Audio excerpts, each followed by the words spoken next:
இலை வடாம் பாருங்க எந்த அளவுக்கு நல்லா சீறி பொரிஞ்சிருக்கு. இந்த சைஸ்ல தான் நம்ம வடாம் போட்டு நம்ம பொரிச்சு எடுத்தோம். என்ன சைஸ்க்கு வந்து பொரிஞ்சிருக்கு பாருங்க. கையிலே வந்து கொள்ளல, ரொம்ப பெருசா இருக்கு.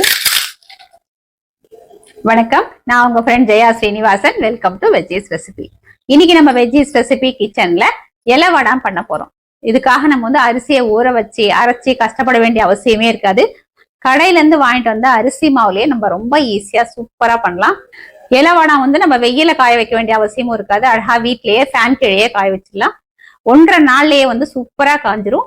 நம்ம பொரிக்கும் போது நல்லா இந்த டெல்லி அப்பளம் மாதிரி நல்லா சீரி பொரியும், நல்ல டேஸ்டாவும் இருக்கும். அழகா எல்லா வேலையும் முடிச்சுட்டு நைட் டின்னர்லாம் முடிச்சதுக்கு அப்புறம் கூட இந்த இலை வடாம் பண்ணி நம்ம ஃபேன் கீழே காய வச்சிடலாம். காத்தாலக்குள்ள அது வந்து 50% மேலேயே காஞ்சிரும். ஸ்டோர் பண்ணி வச்சிட்டோம்னா 1 வருஷமானாலும் சூப்பரா இருக்கும். ஃபர்ஸ்ட் டைம் சேனலை பாக்குறீங்கன்னா ப்ளீஸ் சப்ஸ்கிரைப் பண்ணுங்க. பெல் ஐக்கானை கிளிக் பண்ணி ஆல் ஆப்ஷன் கொடுத்துட்டீங்கன்னா நான் போடக்கூடிய எல்லா வீடியோஸும் குயிக்கா வந்து உங்களுக்கு ரீச் ஆகும்.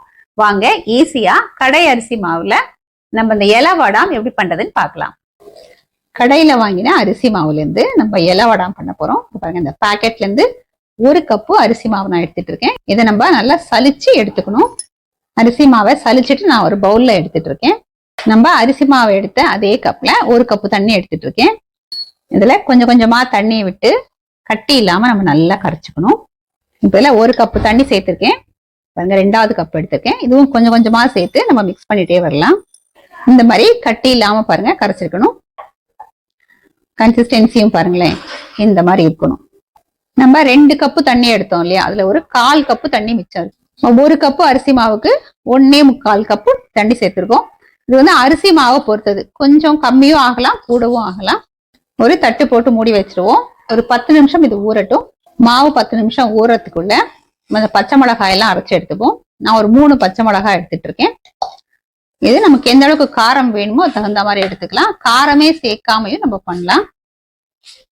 தேவையான அளவு உப்பு, 1/4 டீஸ்பூன் பெருங்காயம், 1 டீஸ்பூன் அளவுக்கு லெமன் ஜூஸ் எடுத்துக்கலாம். இப்ப நல்லா ஃபைன் பேஸ்டா அரைச்சு எடுத்துப்போம். நம்ம மிக்ஸ் பண்ணி வச்ச அரிசி மாவு 10 நிமிஷம் ஊறியாச்சு. நம்ம அரைச்சிருக்கிற பச்சை மிளகாய் பேஸ்ட் இதுல சேர்த்துக்கலாம். இது நல்லா கலந்து விட்டுப்போம். இந்த மாவுல ஒரு 1/2 டீஸ்பூன் அளவுக்கு ஜீரகம் சேர்த்துக்கலாம். நல்லா கலந்து விட்டுருவோம். ஜீரகம் சேர்க்காம வெறும் உப்பு மட்டும் போட்டு பிளெயினாவும் பண்ணலாம், அதுவும் நல்லா இருக்கும். இலை வடாம் வந்து ஸ்டீம் பண்றதுக்கு இந்த மாதிரி ஸ்டாண்ட் வருது. அதுல பாருங்க, இப்படி பிளேட்ஸ் இருக்கும்.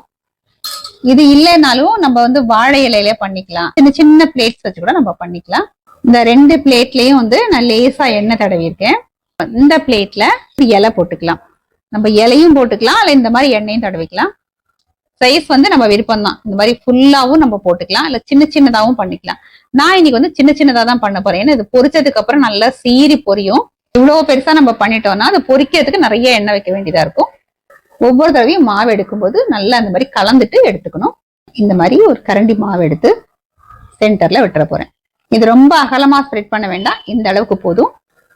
ஒரு சின்ன சட்னி கரண்டியில ஒரு கரண்டி மாவு எடுத்துட்டு ரொம்ப ஸ்ப்ரெட் பண்ண வேண்டாம், கொஞ்சம் திக்காவே இருக்கட்டும். இதே மாதிரி நம்ம வாழை இலையிலையும் பண்ணிக்கலாம். வாழை இலை அப்படின்னா எண்ணெய் எதுவும் அப்ளை பண்ண வேண்டிய வேலை இருக்காது. இந்த பிளேட்ஸை இந்த ஸ்டாண்ட்ல இந்த மாதிரி செட் பண்ணிக்கணும்.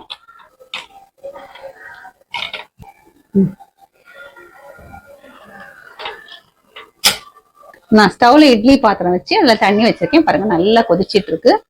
இந்த ஸ்டாண்டை நம்ம இதுல இறக்கிடலாம்.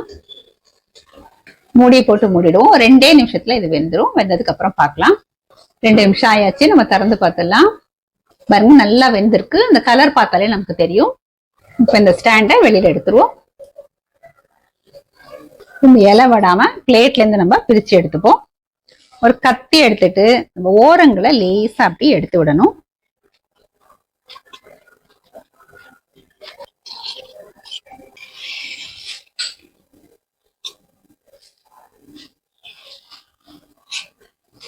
இந்த மாதிரி கத்தியால எடுத்தீங்கன்னா ஈஸியா எடுக்க வந்துடும். இதை அப்படியே எடுத்து ஒரு பிளாஸ்டிக் ஷீட்ல நம்ம காய வச்சுக்கணும். இது வந்து ஒரே நாள்ல காஞ்சிரும்.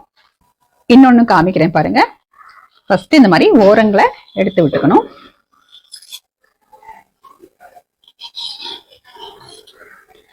கத்தி கொஞ்சம் ஆழமா விட்டு இப்படி எடுத்தீங்கன்னா உள்ளேயும் ஒட்டாம அழகா வந்துடும்.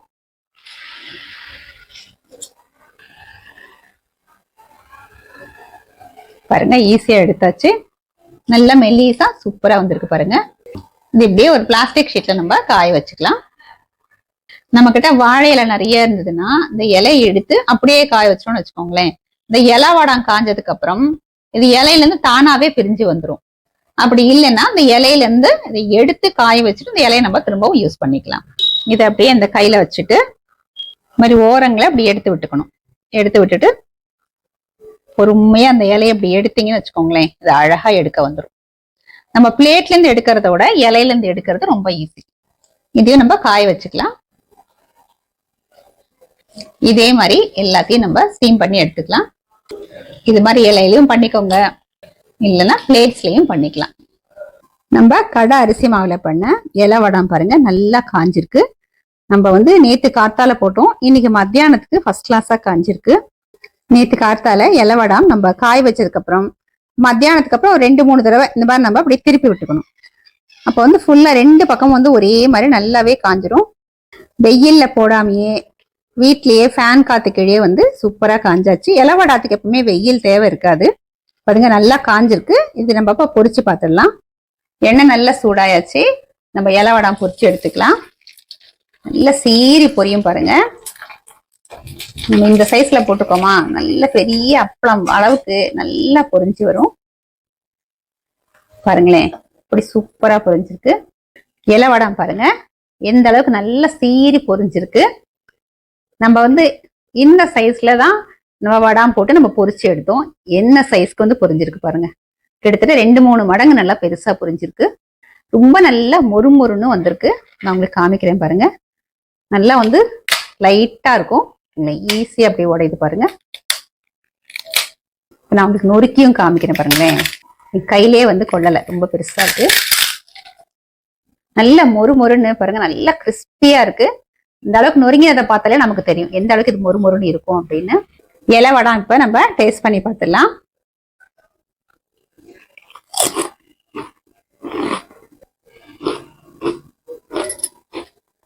எந்த அளவுக்கு மொறுன்னு சத்தம் கேட்கும்னு நினைக்கிறேன். உங்களுக்கு செம்ம டேஸ்டா இருக்கு. இலை வடை நான் உடைச்சும் காமிச்சேன், இவ்வளோ லைட்டா உடைஞ்சது அப்படின்னு நீங்க பாத்தீங்க. நல்லா நொறுக்கியும் காமிச்சேன், நல்ல கிறிஸ்பியா இருந்தது. அது மாதிரி டேஸ்ட் சூப்பரா இருக்கு. இந்த இலை வடாத்துக்காக நான் முன்னாடியே சொன்ன மாதிரி அரிசி ஊற வச்சு அரைக்க வேண்டாம். நம்ம மத்த வடம் பண்ற மாதிரி கை வலிக்க மாவும் கிளற வேண்டாம். ரொம்ப ஈஸியா ரொம்ப ரிலாக்ஸா பண்ணி முடிச்சிடலாம். வெயிலும் தேவையில்லை, அழகா வீட்லயே ஃபேன் கீழே காஞ்சிடும். காஞ்சதுக்கு அப்புறம் ஒரு தட்டுல வச்சு பால்கனில லேசா ஒரு வெயில் வரத ஒரு 1/2 மணி நேரம் வச்சு எடுத்துக்கலாம். 1 வருஷம் வரைக்கும் கூட தாராளமா அதுக்கு மேலே வச்சு நம்ம யூஸ் பண்ணலாம். இது எல்லா சாதத்துக்கும் தொட்டு சாப்பிடறதுக்கு சூப்பரா இருக்கும். சாம்பார் சாதம், ரசம் சாதம், வத்த குழம்பு சாதம், கலந்த சாதம் சொல்லிட்டே போலாம். டீ டைம் ஸ்நாக்ஸ் மாதிரி கூட நம்ம யூஸ் பண்ணலாம். இதே மாதிரி இதே மெத்தட்ல நீங்க கடையில இருந்து அரிசி மாவு வாங்கிட்டு இந்த இலை வடம் ட்ரை பண்ணி பாருங்க. ஃபர்ஸ்ட் கிளாஸா வரும். கண்டிப்பா உங்களுக்கு ரொம்ப பிடிக்கும். ட்ரை பண்ணி பார்த்துட்டு எப்படி வந்ததுன்னு கமெண்ட்ல சொல்லுங்க. லைக் பண்ணுங்க, உங்க ஃப்ரெண்ட்ஸ் அண்ட் ஃபேமிலியோட ஷேர் பண்ணுங்க. புது ரெசிபியோட நாளைக்கு நான் உங்களை மீட் பண்றேன். தேங்க்ஸ் ஃபார் வாட்சிங்.